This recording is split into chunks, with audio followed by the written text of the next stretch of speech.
په دلایل سره د دین اسلام دفاع کول هغه علماء ذریعہ ده کوم چې مناظرین تاسو په خپل معاشره کې حسابوي.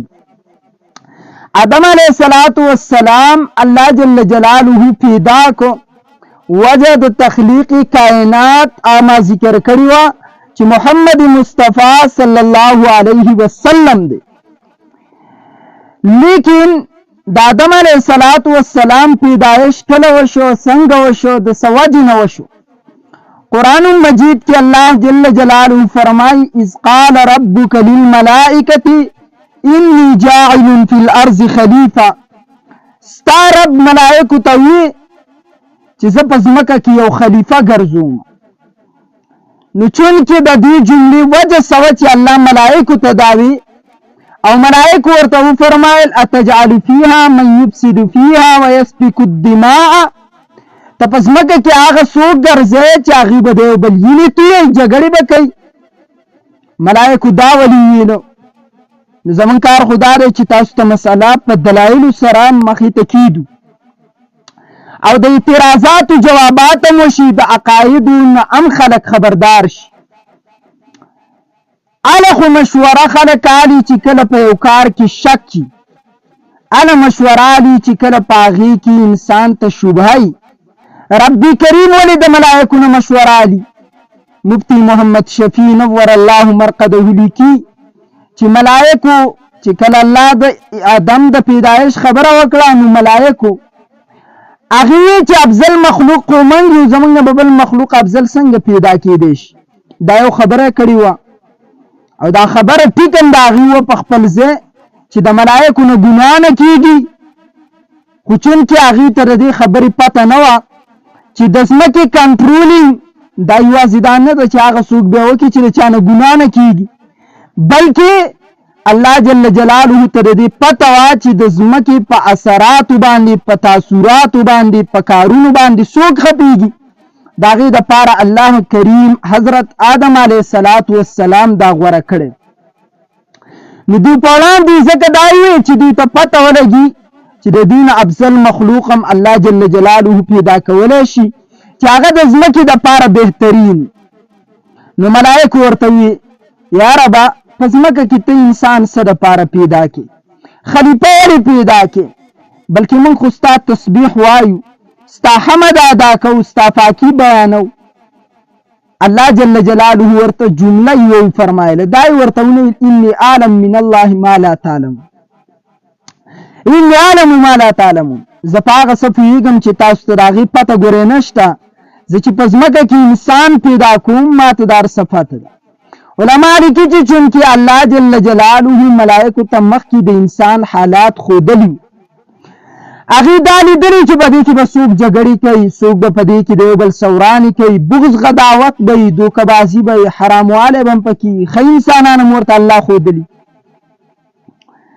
نو د دې وجې نه هغې د انسان دا حالات لیدلي وو، د مخکې نه الله ورته ښولي. دویمه وجه دا ده چې د آدم علیه السلام نه وړاندې د ځمکه چې الله کله پیدا کړه، قرآن کې الله وایي خلق 7 سماوات ومن الارض مثلهن. الله و اسمانونه پیدا کړه دغه شانتي الله و ځمکې پیدا کړه. نو په دې ځمکه کې خو پیریان آباد او هغې د یو بل سره جګړې کولې، د یو بل وینې تویولې، غداوت دشمني وه پکې. نو دوی وایي قیاس کړی و، حضرت آدم علیه السلام انسانانو په دې پیریانو باندې قیاس کړي چې دوی به هم د دوی په شانتې عملونه کوي، جنګ جګړې به کوي. نو دا بعضې خلک چې تاسو ته وایي چې قیاس اول شیطان کړی و، نه قیاس اول ملائکو کړی، تاسو ورته وایي قیاس اول ملائکو کړی. خو چونکې الله ورته په معمولي جملې جواب ورکړه چې زه په هغه څه پوهېږم چې تاسو کې نه پوهېږئ. مولانا اشرف علي تانوي رحمه الله فرمایي اوس چې په دې ځمکه باندې کله د الله د ذکر مجلس لګي، تاسو به روایاتو کې اورئ د علماء کرامو نه په ځمکه کې کله د دین مجلس لګي، کله د الله د ذکر مجلس لګي، مختلف روایات راځي. کله چې ملائکې اسمان ته لاړې شي الله ته تپوس کوي تاسو په ځمکه کې څه ولیدو، او ورته فرمایي الله ستا څه بندګان را جمع شوي، ستا ذکر یې کا، ستا عبادت یې کا. دا تپوس دې ولې الله کوي؟ الله ته خو پته ده اخو پلین یارس حاضر ناظر ذات دی، خو الله ته ولې تپوس کوي د ملایکو نه؟ وی وجه دا ده چې د ملایکو ویلي دوی به جنګ جګړې کوي، الله ته دا تپوس کوي چې تاسو خو د جنګ جګړو خبره کوله، وګورئ زما بندګان خو ما یادوي، وګوره خو قرآن وایي، وګوره خو منځونه عبادتونه کوي، حجونه کوي، صدقات روجې زکاتونه نیسي. الله ته دا تپوس کوي. آسمانونه ما خبره ذکر کړ چې الله اسمانونه پیدا کړ، دغه شان ځمکې پیدا کړي. ناول اسمانونه پیدا شوي دي که ځمکې؟ نو دا ابن عباس رضی الله تعالی عنهما قول دی، روایت را نقل کړل چې الله اول ځمکه پیدا کړل، وروسته اسمان پیدا کړ. خو چون کې ځمکه د اسمان نه وروسته وغوړوله، د وجې نه قرآن مجید کې وروسته که چېرته په آیات کې ذکر راشي چې اسمانونه د ځمکو نه بعد پیدا کړو، د دې مطلب او وضاحت دا دی چې الله ځمکه غوړولې وروسته ده، نور پیدا کړي مخکې ځمکه وه، وروسته اسمانونه پیدا کړي. دغه شان الله چې ځمکه پیدا کوله، روایاتو کې راځي چې 4 ورځو کې ځمکې پیدا کړي، ښه په ترتیب باندې، او بیا یې 2 ورځو کې اسمانونه پیدا کړو. روایاتو کې به تاسو اورئ چې رسول الله صلی الله علیه وسلم فرمایي، مسلم شریف کې روایت دی، د الله حبیب محمد مصطفی صلی الله علیه وسلم فرمایي الله کریم ځمکه پیدا کړه، نو په دې ځمکه کې یو ورځ الله جل جلاله په یو ورځ کې ځمکه پیدا کړه، نو په یو ورځ کې پې غرونه ودرول، دغه شان په یو ورځ کې پې ونې ودرولې، په یو ورځ کې د انسان د خوښې شیزونه پیدا کړو، او په یو ورځ کې هغه اشیا پیدا کړه چې انسان ته ناخوښه. د پیر په ورځ باندې ونې پیدا کړي، د منګل په ورځ باندې هغه شیزونه پیدا کړو چې طبعا انسان ته خوښ نه وي، د بیت په ورځ باندې نور پیدا کړو، او د جمعرات په ورځ باندې زناور پیدا کړو، د جمعې په ورځ آدم علیه السلام پیدا کړو، د آدم وجود هغه د آدم علیه السلام وجود دنیا کې پیدا شو، د هفتې په ورځ باندې خاوره پیدا کړه، د اتوار په ورځ باندې په دې کې غرونه پیدا کړو، او انسان چې په کوم ټیم کې پیدا کاو عین د هغه وخت مازدیګر ټیم د جمعې په ورځ، د کوم په باره کې چې امام ابو حنیفه فرمایي ساعت مرجوعه دقه دی، بالکل لږ شانتې ټیم دی د مازدیګر نه بعد ماښام ته نږدې اوقاتو کې، په دې کې الله دعام د انسان قبلې. نو الله انسان د ځمکې دپاره پیدا کړو چې په ده کې هغه صلاحیت پروت و چې د ځمکې خلافت کنټرولولی شو، الله په اعتماد وکړو، هغه اعتماد انسان په ځای باندې راوړ. قرآن کې راځي چې وعلم آدم الاسماء كلها ثم عرضهم على الملائکه، چې کله ملائکو دا خبره وکړه نو الله جل جلاله په دغه وخت کې آدم علیه السلام موجود دی، تمام ملائکه موجود دي.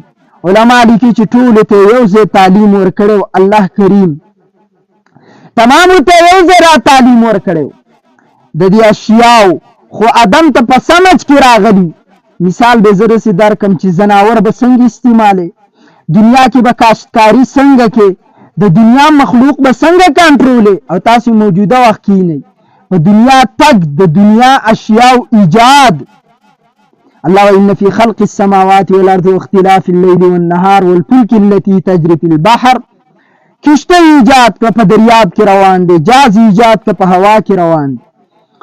د دې څیزونو تعلیم بعضې علماو لیکل دی، یا که د هر څیز تعلیم دی، د ځمکې د آثارو، د ځمکې د زندګۍ دا تعلیم الله ملایکو ته او آدم علیه السلام ته یو ځای ورکړو، خو د آدم په سمج کې راغی، د ملایکو په سمج کې رانغی. نو الله د ملائکو نه اول تپوس وکړو چې ما ته تاسو اوس راکړئ امتحان چې تاسو آیا د ځمکې خلافت سنبالولی شئ او که نه شئ. نو ملائکو د دې جواب الله جل جلاله ته ورنکړو. الله څه وفرمایل یا آدم انبئهم، آدم ته دې ته بیان کا. دلته عجیبه نکته دا ده، ملائکو ته وایي تاسو ما ته جواب راکړئ، او آدم ته وایي چې ته دې ته جواب اوس ورکړه چې کله ملائکو جواب ونه کړو. دې کې یو نکته ده، استاد شاګردانو ته سبق ښیي، بیا شاګردانو نه تپوس کوي بچیه ته پاس جواب راکړه، نو هغه شاګرد جواب نشي ورکولی. په دې کې د استاد په یو شاګرد باندې چې قابل ذهني په هغه باندې اعتمادي اته وي بچي ته پاس دي ته وایې کنه دي ته نه دی ته ورته وایې نو دا استاد په دیو شاګرد اعتماد ساتي نو د دې وجه نه دته تی دی ته وایې او نور شاګردانو ته ته مال جواب را ته مال جواب را پلان کې ته مال جواب را دغه شانت رب کریم ملائکه ته ما ته جواب را کوي خو چې کله د آدم نمبر راغی آدم ته ته دی ته وایې نو آدم علیه السلام پته الله ته چې په د کې دا ماده شته چې د علم زده کړ دی او د په دې علم پوه شوی دی او کمال علم دی الله انسان ته هغه علم ورکړ دی چې آی بل چاته نه دی ورکړی الله جل جلاله انسان افضل دی د فرشتي نه د اهل سنت والجماعت عقیده را ده چې د خالق کائنات الله جل جلاله نه بعد درجه په مخلوق کې د ټولو نه افضل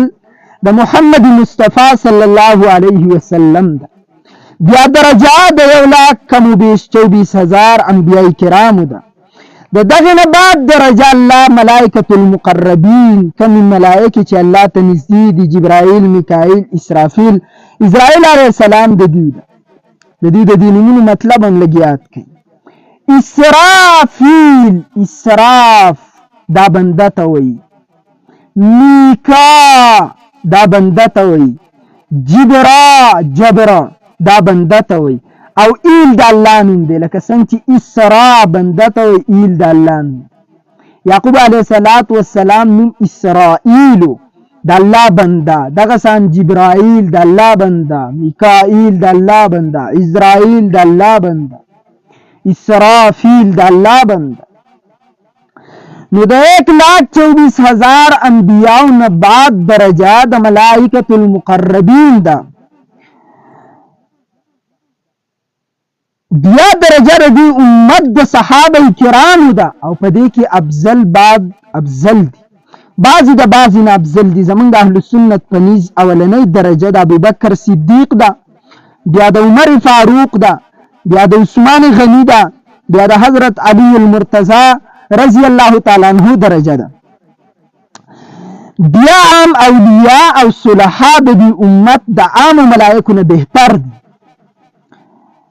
او دا اوس نه بیانوم بیا درجه د عام خلقونه درجه د ملائکه اوچت ده د عام ملائکه او بیا د عام انسانانو درجه ده ٹھیک انسان د صورت په اعتبار سره الله افضل کړ دی وجه دا ده یو داسې مخلوق دی چې هغه صرف درجه د عقل استعمالوي او ګناه ترې نه کېږي هغې ته وایي ملائکې په هغې کې الله جل جلاله نورانیت ښودی دی درجه د عقل یې پکې دومره ښودی دی چې هغه ګناه نه کوي او یو داسې مخلوق دی چې په هغې کې بهیمت دی ځناوره په شهواتو پسې منډې وایي نو شهواتو پسې هغې منډې وایي نه پوهېږي پردي پټي ته مورځي خوراک دپاره خپل مالک هم وایي د خوراک دپاره انسان هغه مخلوق دی چې په دې کې درجه د عقل هم ده او د شهوت هم ده اوس که د درجه چېرته د عقل استعمال کړه دی د ملایکو نوم په اوچتو درجو باندې روان شي او که درجه چېرته د شفاعتو استعمال کړه دی روان شي ښکته لویږي تر دې چې اولئک کالانعام الله وایي د ځناورو په شان شي بل هم اول بلکې د دې هم زیات ګمراه شي نو که کله انسان درجه د عقل استعمال کړه په دې کې الله دواړه مادې ښي د شهوت مادم د عقل مادم که دی چېرته درجه د عقل استعمال کړي دی ډېر په اوچتو درجو باندې روان تاسو ځناورو ته ګورئ د سیرت په اعتبار سره په خوله خوراک کوي په خپو کې کله نیسي او دا خوله په خپو پسې راکاږي په ځمکې راکاږي خوراک دا د سیرت په اعتبار سره ډېره بده خبره ده صرف انسان دی چې کله دی خوراک شروع کړي تاسو ورته ګورئ په لاس یې رالي خولې ته یې دننه کوي په ښکلې طریقې مستقل لفظ یاد ساتئ داسې خوراک د انسان نه علاوه بل یو مخلوق په دنیا کې نشي کولی که هغه جن دی که ځناور دی نشي کولی یو غذا مفردي او بلې ته غذای مرکب وایي مفرد غذا صرف یو خوراک کول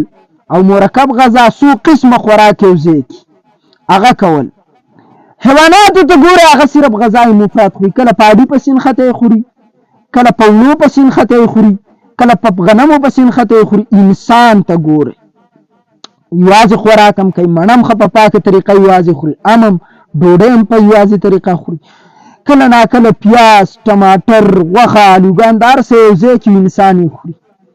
نو دا الله په انسان په سیرت کې دا ښکلې ښکلې صفات یې ښودي دي، دا ښکلې ښکلې. انسان د سیرت په اعتبار سره په دې وجه مبذل دی چې د خپل جسم د پټولو اهتمام کوي. او دا حضرت ادریس علیه السلام نه شروع شوي ده. دې نه مخکې به انسانانو د لباس داسې خاص اهتمام نه و، په ونو به یې ځان پټاو. یو طریقه. بل انبیاو له به الله لباس ورکاو، لکه آدم علیه السلام له داسې به سوچ نه کوئ. نوح علیه السلام، ادریس علیه السلام ډېرې ټکنالوژیانې ساینس د ادریس علیه السلام نه شروع شوی، لباس هغه ایجاد کړل دی. نو د الله په انسان کې دا صلاحیت یې ښودلی چې خپل جسم په لباس پټوي. یو داسې ځناور تاسو نشئ ښودی چې خپل جسم په لباس باندې پټ کړي، بلکې د هغه په جسم کې یختانې په هغې پټ یا ښکاروي. دغه شان ته د خپل کور انتظام انسان کوي، دا ښکلی صفت دی. بل یو مخلوق نه سپي د شپې کله په یو زګین کې غاپي، کله په بل زګین کې غاپي. صرف واحد انسان دی چې د خپل جسم د پټولو اهتمام کوي. دغه شان ته تاسو یاد ساتئ، لقد کرمنا بني آدم، قرآن 15 سپاره کې راځي. وحملناهم في البر والبحر ورزقناهم من الطيبات وفضلناهم على كثير ممن خلقنا تبذيلا. انسان تجربات کوي، کشتۍ ایجاد کړه، هغه کشتۍ کې بیا په دریاب روان دي، جاز ایجاد که په هوا کې روان دي. دا الله ته ډېر خوښ دي تجربات. تجربې الله ته خوښ دي، دا بده خبره نه ده ساینس، خو زمونږ مسلمانان ترې لرې دي، نشي ویلی. دغه شانتې ځمکې ته تاسو ګورئ، ونه ځمکه خوري، ونه د ځمکې نه افضل ده. او ځناور بیا دغه ونه خوري، نو ځناور د دې ونې نه افضل دی. او انسان ته د ځناور د مرګ اجازه هم شته چې نقصان ورکوي او ضرر ورکوي. دغه شان د ځناور د حلالولو اجازه هم ورته شته، د وجې نه انسان د سیرت په اعتبار باندې افضل دی، او انسان د صورت په اعتبار باندې مفضل دی. قرآن کې الله وایي لقد خلقنا الانسان فی احسن تقویم، ما انسان په ښایسته شکل صورت کې پیدا کړی دی. وصورکم فاحسن صورکم، تاسو ته مې ښایسته صورت درکړی، تاسو ته چې څومره کائنات په نظر راځي دا ټول د انسان په صورت کې ښکاره په نظر باندې راځي. لکه د انسان په جسم کې تاسو وګورئ، بعضې ځایونو باندې یختان دي، او په ځمکه کې په بعضې ځایونو باندې واښه ولاړي، فصل پې ولاړي، بوټي پې ولاړي. بعضې ځمکه بالکل صفا د انسان د جسم بعضې اعضا د ورغوي ته تاسو ګورئ بالکل صفا دی، د مخ ته زما ګورئ بالکل صفا تاسو ته ښکاري، مرۍ ته ګورئ بالکل صفا ښکاري. نو دا ټول اشیا د انسان په ځمکه کې ګورئ بعضې ځای جوور دی، نو د انسان په جسم کې وګورئ بعضې ځای څنګه جوور دی. ځمکه کې بعضې ځای اوچت دی، د انسان په جسم کې وګورئ بعضې ځای اوچت دی که نه دی، دی که نه. نو وغیره که تاسو د انسان په جسم نظر وکړئ په ځمکه، نو دا ټول صورت الله د انسان په جسم کې رابند کړی دی، قربان د الله.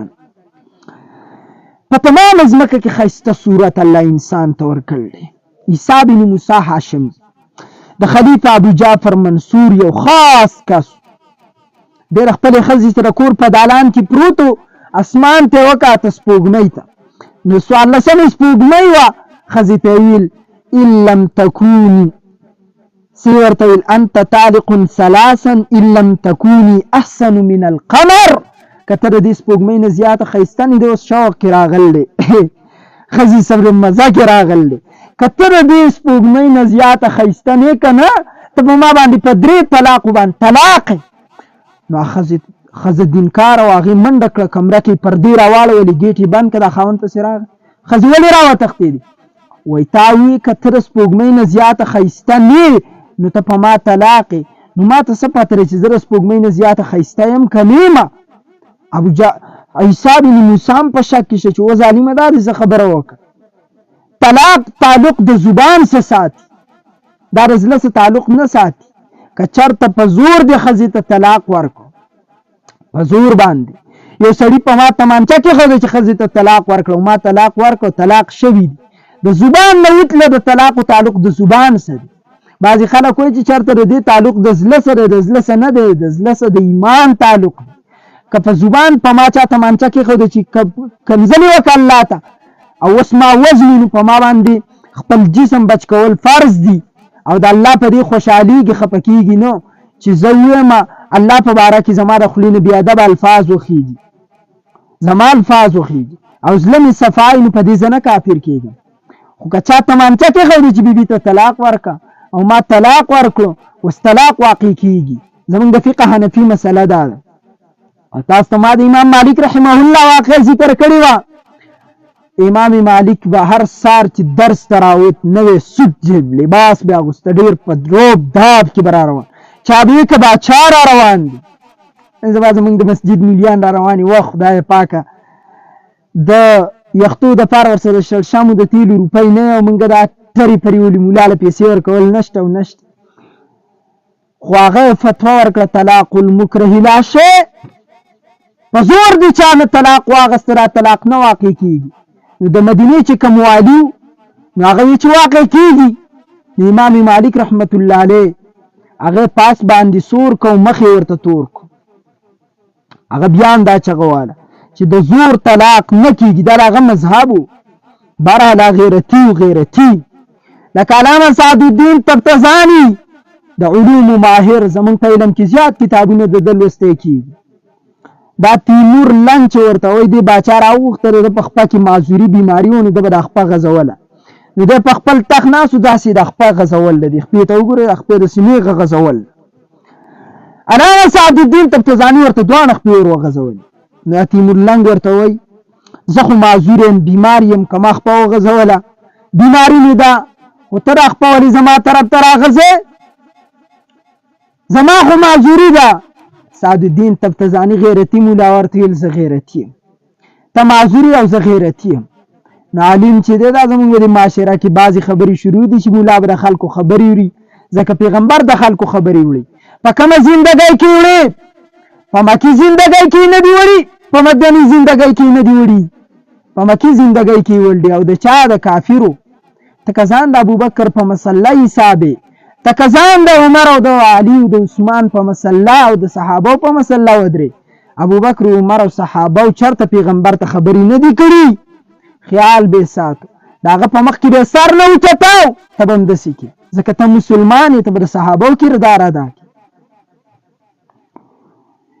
بهرحال ما خبره دا ذکر کوله چې اوس د عیسی بن موسی هاشمي سم په زړه کې دا خیال پیدا شو چې او کنه که زما ښځه د سپوږمۍ نه زیاته ښایسته نه وي، نو ما خو طلاق 3 ورکړو، په یو ځل یې ورکړو. ښځو ته هم په هغه وخت کې پته وه چې په یو ځل 3 طلاق 3 کېږي. د نن دور مولیانو ته پته نشته، څوک په غوسه کې نه کېږي. نو زه هم چا چېرته ښځه په غېږ کې کېنول ده چې زما بیبي، زما ځانه، زه دنه قربان شم، زه دنه لوګی شم، لیکن زه تا ته 3 طلاق داسې چا چېرته کړي دي؟ دا خو لیونیم نه کوي مړه، طلاق ویل په غوسه کې. بهرحال دا مسله اوس نه چېړم چې 3 طلاق هم ورکړه، ښځه باندې طلاق. رسول الله فرمایي اخیره زمانه کې به خلک د خپلې ښځې څه زنا کوي.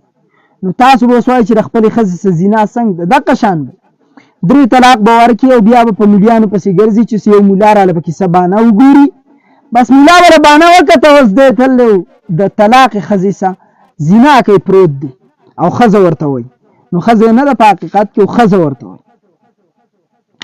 عیسی بن موسی هاشمي دا راغی د ابو جعفر منصور دربار ته، ډېر خفه دی، اتې تپوس وکړو ابو جعفر منصور ورته عیسی ولې خفې؟ دی ورته وایي دغه شان بېګاره ښځې څه پروت وم، سپوږمۍ وه، ډېره ښایسته ښکارېده. ما ورته په مینه مینه وویله چې که ته د دې نه زیاته ښایسته نه ته دې په ما طلاق یې. اوس بیبي رانه پټه شوې ده چې که زه درته د سپوږمۍ نه زیاته ښایسته نه یم نو زه په تا طلاق یم. ټینشن کې ابو جعفر منصور علما را جمع کړو، ډېر شي علما ناست دي داسې ګیر چاپېره. ورته وایي د دې خپلې ښځې ته داسې خبره کړله که ته د سپوږمۍ نه زیاته ښایسته نه یې، ته په ما په 3 طلاقو طلاق یې. تاسو وایئ په ده دا ښځه طلاقه ده که نه ده؟ علما وایي موږ ته څه پته دی چې د ده ښځه زیاته ښایسته ده او که سپوږمۍ، لهذا په ده ښځه طلاقه ده. په دې صورت کې احتیاطاً فتوا دا ده چې ښځه پې طلاقه ده. د امام ابو حنیفه یو شاګرد هم په دغه مجلس کې ناست و، د ابو جعفر منصور په دې مولیانو کې غلی دی، هسه نه وایي. ابو جعفر ورته وایي ته څه وایې؟ نو دا دلته علما لیکي چې ستا نه کله چا مسلې تپوس نه دی کړی بې ځایه مسلې مه وایه ارزګین کې نیغ نیغ مه لګه چې پاڅېدلی بیانونه کې خلکو ته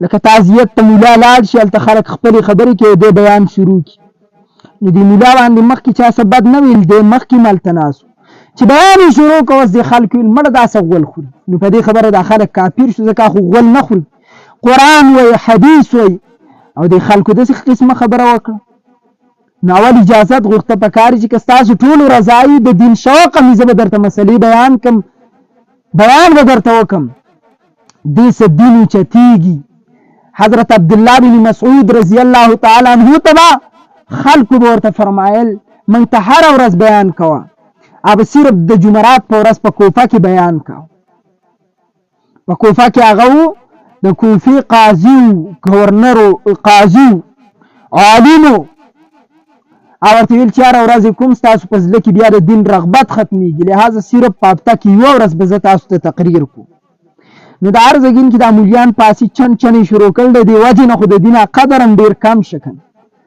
خلک داسې ماړه شو خلک ماړه شو اوس مزه نه ورکوي دیني بیان نه اوري اکثر تاسو سوشل میډیا ګورئ زه په خپله نه پوهېږم په دې شي خو دا بعضې مولیان سوشل میډیا ډېره استعمالوي نو دوی یو خبره کوي وایي چې ډرامې کتی کېږي نو د ټولو مولیانو بیان د یوې ډرامې نومره نه کتی کېږي د ټولو مولیانو بیانونه نو دومره د دین هغه رغبت د خلکو زړه کې کم شو حکیم الامت اشرف علي تانوي وایي ریل کې ناست یو نوجوانو نو دا پینسې د پړکونه ښکته وي او حدیث کې راځي ما اسفل من الکعبین من الازار ففي النار د چا پرتوب چې د پړکونه ښکته شي دا حصه به بیا په اور کې شرط پکې دا دی چې که په وجه د کبر یې ښه که کبر نه یوازې د یو انسان ښکته کېږي او ګینټه سې اچېلی که نه زما یو شاګرد دی رب دې لکۍ وکړي غریب پینسې ښه سم یو چاته کي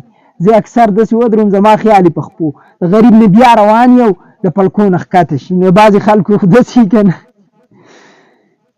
نو چې د وجې د کبر نه نو هله به په حصه په اور کې که کبر پکې نه یوازې د انسان سوچ نه بیا ګنهګار نه دی مسله یاده کړئ ښه بیا انسان ګنهګار نه دی چې کبر پکې نه کبر پکې شرط دی که کبر په وجه ښکته کوي لکه دا بعضې نوجوانان دا به الله په جهنم سوځي الله دې موږ د محمد مصطفی په سنتو باندې روان کړي او د هغه سنت دی الله زموږ مزاج جوړ کړي نو اشرف علي تانوي دا نوجوان چې ولید ویل وبچیه دا پینسي اوچتې که مړه زموږ د پیغمبر طریقه دا وه چې پینسي به د پړکونه اوچتولې سړي ښځه کې فرق هم دا دی سړي به ګیری د ښځې به ګیره نه سړي به پینسي د پړکونه اوچتي د ښځو به ښکته خو نن سبا ښځې چې دي هغې مخونه لغل پینسي د پړکونه اوچتي او سړو پینسي د پړکونه ښکته په خپو باندې پنډۍ دي نو زه یم نوجوان خو وایي دی ته چې په پنډو باندې یختاني نوجوان خو وایي دی ته چې په پنډو باندې یختاني خدای دې تباه مکه تباه مړیه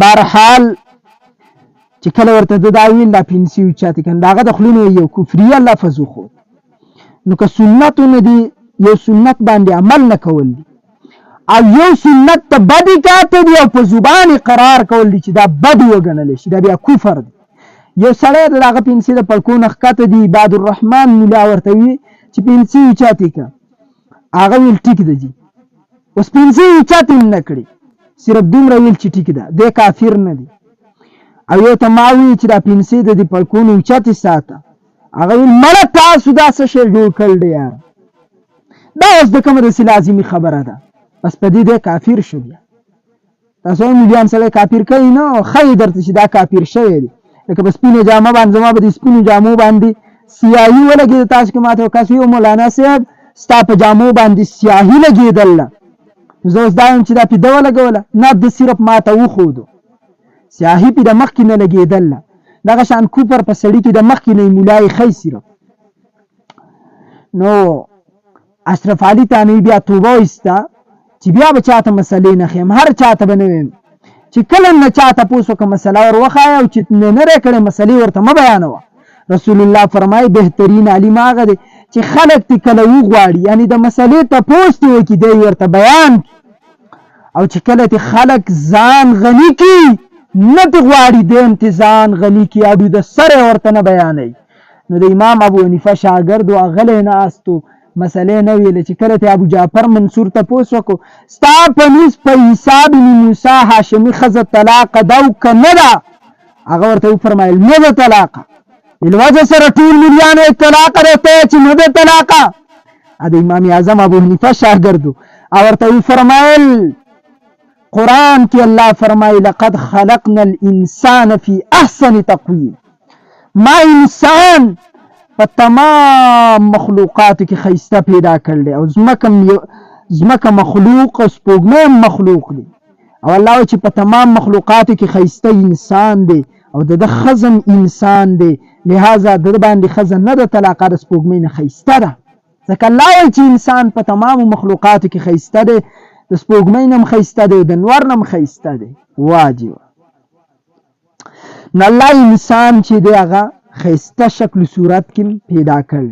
د صورت په اعتبار سره هم افضل دی، د صورت او د سیرت دواړو په اعتبار سره افضل دی.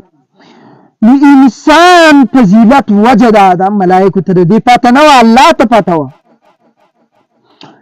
چې الله کوم علم انسان ته ورکوي هغې پیریانو ملایکو ته او بل یو مخلوق ته نه دی ورکوي. الله جل جلاله علم الهي هغې ته ویلی شي چې دا ول الله نبي ته ورکي او نبي بیا امتي ته ورکوي. لکه تورات دی، انجیل دی، زبور دی، قرآن دی، صحائف دی.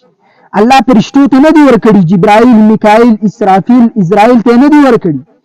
دا الله جل جلاله خپل پیغمبرانو ته ورکړي چې هغه انسان دی او بیا دغه انسانانو پیغمبرانو هغې د دنیا د خپل امتیانو ته پیش کړي. نو الله علم الهي انسان ته ورکړي، ملایکو ته نه دی ورکړي. دغه شانتې د ځمکې خلافت الله فرشتي پیري ته نه دی نه شیطان ته ورکاو بلکې دا انسان ته ورکو. انی جاعل فی الارض خلیفه، زه په دې ځمکه کې الله ورته وایي یو خلیفه ګرځو. نو د دې پته الله ته چې د ځمکې کنټرولینګ او طور طریقې د انسان په علم کې ښې راځي. او نن تاسو په خپله وینئ چې انسان څومره تجربات کوي، د الله تر مخکې نه د دې هر څه پته وه. خو ملایکو یو جهاد ته کتلي چې چونکې موږ ګناه نه کوو الله په ګناه خفه کېږي. هغې د دویم جهاد ته نه کاته چې انسان په معمولي عمل به الله څومره خوشحالېږي. ما نو سیر دی چې جبریل الله دومره ښایسته پیدا کړه چا په زرګونو کال، غالبا الله مې دې نه غلطوي 50,000 کاله دی که دومره وخت جبریل سجده کړې وه. خپل ښایست یې چې کله ولید الله ورته وفرمایل امت محمدیه 2 رکعته نفل به ماته ستا د دې سجدې نه افضلي چې په لږ ټیم کې کوي. حدیث مبارک کې دا راځي چې بنده کله لږ لږ عمل کوي که نو رسول الله وایي دی الله ته نږدې کېږي. د وجې نه 2 رکعته نفل کوه، 4 رکعته نفل کوه، الله ته به ډېر اوچت او نږدې شي. لږ شان تلاوت کوو په ورځ کې خو کوې، کم از کم د الله هغه اعتماد چې په موږ کړ دی نو چې موږ نه خو الله خوشحاله شي که نو په دې لږ عمل چې د فرشتو په زرګونه کلونو سجده هغې نه الله ته زموږ معمولي شان سجده لږ شان وقت 2 رکعته عبادت الله کریم ته خوښ دی، الله جل جلاله ته خوښ دی. نو فرشتو ته الله خودا چې زه په ځمکه کې خپل خلیفه پیدا کوم نو اعتبار د علم یې ورکو. او علم چې دی دا یو بېله موضوع ده، دا افضل ده. او زما په دې باندې په هره موضوع باندې که تاسو وګورئ علمي انداز کې چې زما کوم بیانات موجود دي ملګري یوټیوب ته فیسبوک ته خېجئ، تاسو به حیران شئ دا تحقیقات بل مولا نه دي کړي. علم چې دی دا د افضلیت درجه ده. زمونږ نبي زندگی کمه ده خو د ټولو نه ولې افضل دی د ټولو مخلوقاتو نه؟ ځکه د هغه علم کاملو الله ورته ډېر زیات علم ورکړ دی. د تورات، انجیل، زبور د دې ټولو کتابونو علم د محمد مصطفی سره د ټول علم الله زمونږ پیغمبر ته ورکړی. نوح علیه السلام 900 کاله تبلیغ کړی دی، زمونږ نبي 30 کاله کړی دی. زمونږ نبي چې دی هغه احسن عمله دی د علم په اعتبار د هغه دعوت 1,24,000 صحابه کرامو قبول کړی. په نوح علیه السلام 15 کسانو ایمان راوړل دي. دغه شان نور پیغمبران د ډېرو زندگی د الله بندگی کړله خو افضل د محمد نه دی. وجه دا د محمد ته الله علم زیات ورکړي. علم دا د فضیلت درجه ده. لکه امام 2 رکعاته، امام پسې تاسو د ماخستان 4 رکعاته وکړو او 100 کسانو 100 کسانو پسې وکړو، نو د امام دا 4 رکعاته په 400 فرض بدلیږي. ځکه که دا امام نه تا په چا پسې فرض منځ کولی په جمع باندې، او د امام ډیر قدر کوي. ښه وجه دا ده الله دا امامت صرف دی امت ته ورکړل دی، او چې کوم شی خاص یې موږ ته راکړل دی دا یو تحفه ده. لکه د ماخستن مونځ خاص دی امت ته د الله پیغمبر فرمایي چې ورکړی شوی، دا بل امت ته نه دی ورکړی شوی. د سحر مونځ الله د حضرت آدم علیه السلام توبه چې قبوله شوه، د هغې په بدله کې آدم علیه السلام 2 رکعاته کړي، نو 2 رکعاته موږ هم کوو. د ماسپښین 4 رکعاته په دې ټیم کې د حضرت ابراهیم علیه السلام چې خپل زوی اسماعیل یې ذبح کاو، د الله په لاره کې قرباني کاو، هغې په بدل کې ګډ قرباني شو. الله دی امت ته هغه د ابراهیم د 4 رکعات دی امت ته ورکړو، هغه نومره اجر دی څومره چې الله ابراهیم علیه السلام ته یې ښودی. د مازدیګر په ټیم کې وزیر علیه السلام چې کله راوچت شو، او تاسو به واقع اورېدلي 3 سپاره 2 رکوع کې ذکر ده، هغه به دغه ټیم کې 4 رکعاته کړي. هغه 4 رکعاته مونځ الله جل جلاله دی امت ته ورکو، اجر پکې دومره پروت دی څنګه چې وزیر علیه السلام کړي په هغه ټیم کې. او ماښام مونځ چې کله داود علیه السلام الله جل جلاله د هغه توبه قبوله کړه. انبیانو ګناه نه کېږي، دا بېله موضوع ده، دا به زه د آدم علیه السلام په تخلیق کې تاسو ته ذکر کړم. لیکن کله چې د هغه توبه الله جل جلاله قبوله کړه، نو الله جل جلاله هغه ورته 4 رکعاته نفل نیت وکړو، خو هغه په 2 رکعات هم کېناست او په 3 هم کېناست، هغه الله 4 په ځای هغه 3 وکړو. نو الله دې امت ته د ماښام 3 رکعاته ورکړو، اجر پکې هغه نومره پروت دی. او الله جل جلاله پیغمبر علیه السلام ته وفرمایل دا 5 مونځ د ماخستن مې ستا په بدله کې ورکړو، دا د معراج په شپه باندې. نو دا الله جل جلاله خاص دی امت ته د ماخستن دا مونځ ورکړل دی. نبی علیه السلام د علم په اعتبار سماویل چې هر څه دي، علم الله ته ډېر خوښ دی. آدم علیه السلام ته الله د دنیا د اشیاو علم ورکړی، او د ځمکې خلافت هغه سړي ته پکار دی چې پوهېږي. ځکه استاد په کلاس کې هغه شاګرد منیټر کوي چې کم د کلاس په روټین پوهېږي، هسې نه چې پردی وړوکی ووایي، هسې نه چې چول مچول کوي، بدماش کوي. بدماش د شاګرد استاد نه مخکې کوي. پوهه تاسو هم پوهې ته اعتبار ورکوئ. جرګې له موږ پوهه خلک لیږو. په جرګه کې مشر پوهه سړی چې په جرګې په طریقه پوهېږي، د دشمن په راضي کولو پوهېږي. دا علم الله فرشتو او آدم ته یو ځای ورکړل دی د یو روایت مطابق. نو د آدم په سمج کې راغلی و، دیو جن الله فرشتو ته ښوده، باقي الله ته پته وه د فرشتو د مشورې ضرورت هم الله کریم ته نه و. لیکن د هغې خو الله چې موږ فضیلت والا یو په ټول کائناتو کې، نو الله ورته ښوده چې آدم فضیلت والا دی، انسان فضیلت والا دی. باقي دا یاد ساتئ چې فرشتو په آدم په باره کې اعتراض نه و کړی، ځکه یو روایت مطابق چې الله فرشتو ته د دنیا د حالات هر څه مخکې ښولي، ځکه دا هر څه خو الله د مخکې نه لیکلي، که نو زموږ تقدیر ایمان. نو هغې د دې نورو انسانانو حالاتو ته کاته ای دوی قیاس کړي په پیریانو باندې. صحیح شو؟ اوس به تاسو د مسله سمج کې راغلي. نو الله ورته وایي زه په ځمکه کې دا خلیفه جوړم.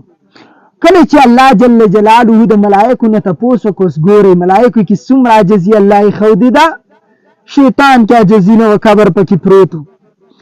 الله چې کله د ملائکو نه تپوس وکړو، ملائکو ته آدم علیه السلام جوابات ورکړو، الله جل جلاله ورته ویل ما نه ویل چې زه ښه پوهېږم تاسو نه پوهېږئ.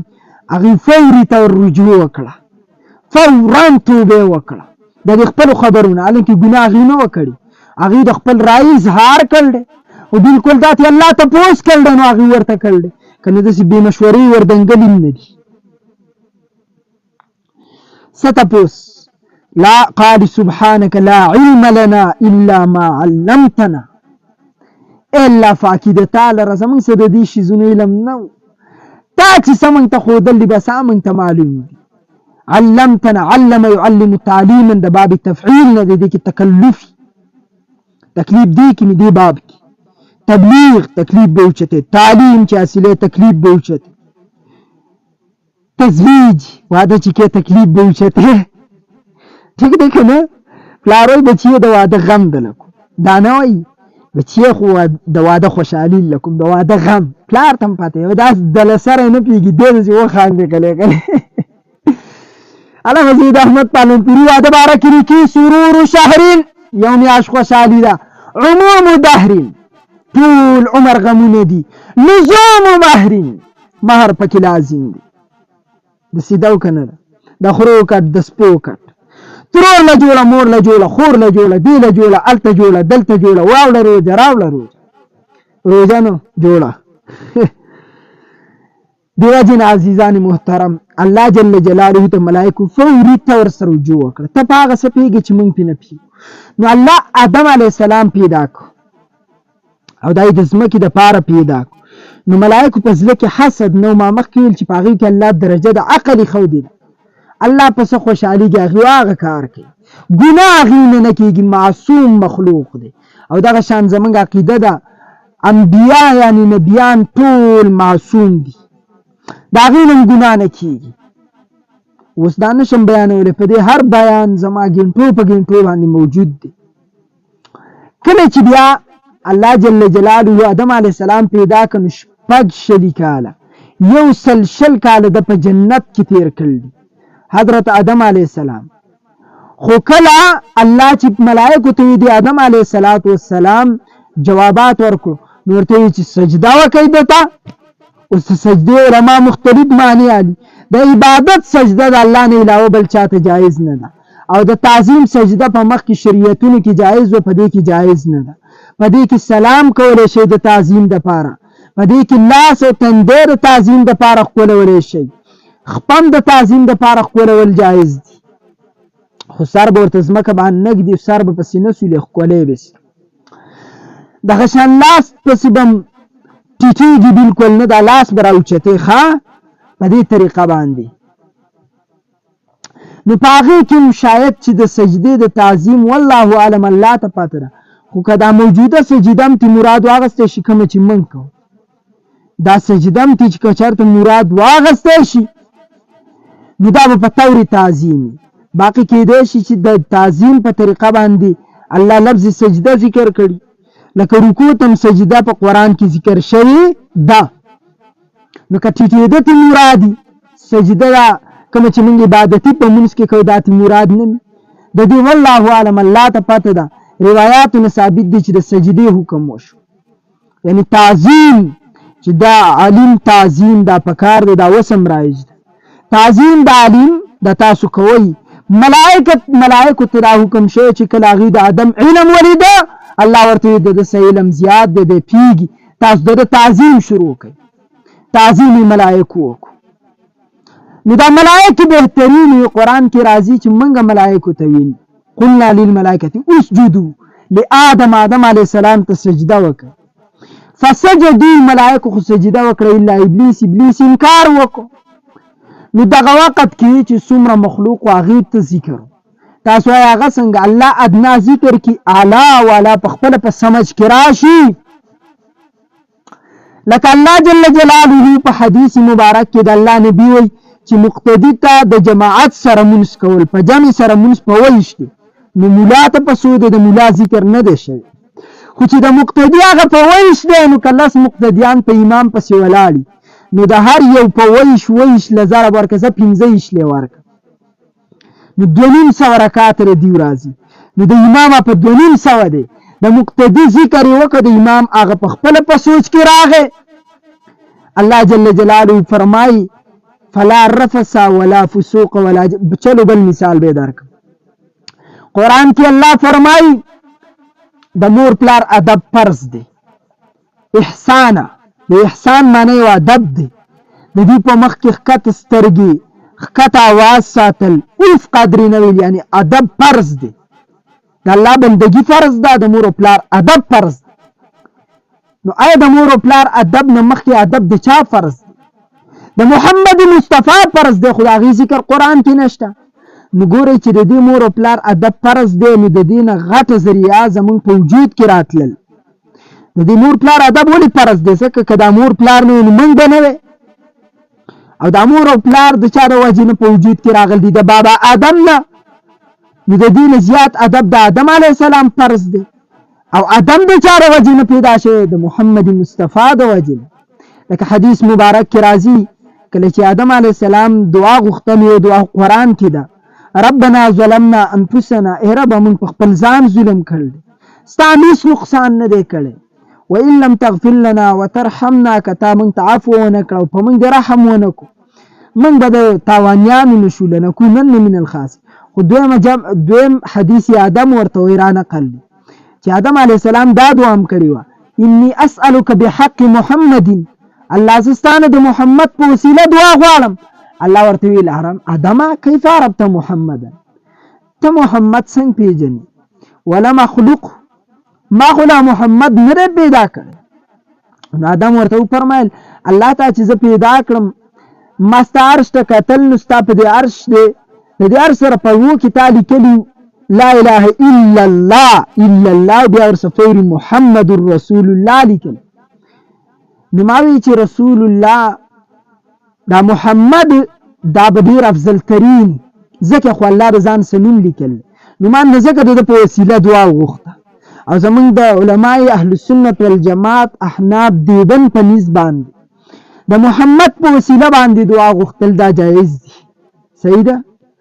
او دغه شان د ولی په وسیله هم دعا غوښتل جایز دي، خو د ولی نه نو، ولی د ولی د ولی د رب نه به دعا غواړي، البته د دې ولی وسیله ورکولی شي. بیا په دې باندې هم زمونږ ډېر زیات دلایل موجود دي، اوس یې زه نه ذکر کوم. نو الله ورته وفرمایل چې صدقت یا آدم، آدم رښتیا دي ویل، ما چې د دې کم شخصیت محمد نوم د ځان څه لیکل دی، لولا خلقت محمدا ما خلقتک، که ما دا محمد چېرته نه وی پیدا کړی آدمه ته به مې نه وی پیدا کړی، که ته مې پیدا کړی آدمه د محمد په وجه مې پیدا کړی. د چا په وجه؟ د محمد. نو زما عرض دا و چې آدم د وجې د محمد نه پیدا دی. نو دغه شان که چې ذکر قرآن وکړي هغه غټ په خپله په سمج کې راشي، په دې ډېر دلایل خو زه اوس نه ذکر کوم. ما دا ذکر کاو تاسو ته چې ملائک د ټولو نه افضل ترین مخلوق په جنت کې په دغه وخت کې حاضر. نو چې کله ملائکو ته د سجدې حکم وشو نو کچو ته په خپله حکم دی، ځکه چې افضل کوي سجده، نو کچې به په خپله کوي. زه ستا پلار د ستا د کور نه وباسم، نو ته به په خپله باندې وځې چې پلار دې وباسم، ځکه پلار ستا نه افضل دی. دغه شان چې ملائکو ته د سجدې حکم دی نو شیطان ته په خپله دی. نو ټولو ملائکو سجده وکړه او شیطان انکار وکړو، الله سوی ابا انکار یې وکړو، واستکبر او د تکبر وکړو، تکبر اعراض عن الحق.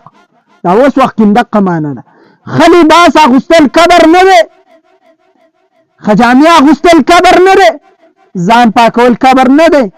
او ته وایې چې زه د کچي مولا مخې ته څنګه کښېنم چې بیان ترې واورم، د غریب سړي نه زه څنګه دین واورم.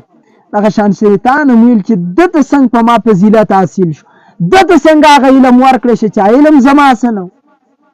وکان من الکافرین، الله دا نه وایي چې یکون من الکافرین، دی د کافرانو نه وو، دی د کافرانو نه شو، نه، وکانه دی د مخکې نه داسې و، دی د مخکې نه داسې و. الله جل جلاله انشاءالله دا به پاینده جمعرات کې ذکر کم، باقی چې شیطان د څه وجوهاتو انکار کړو.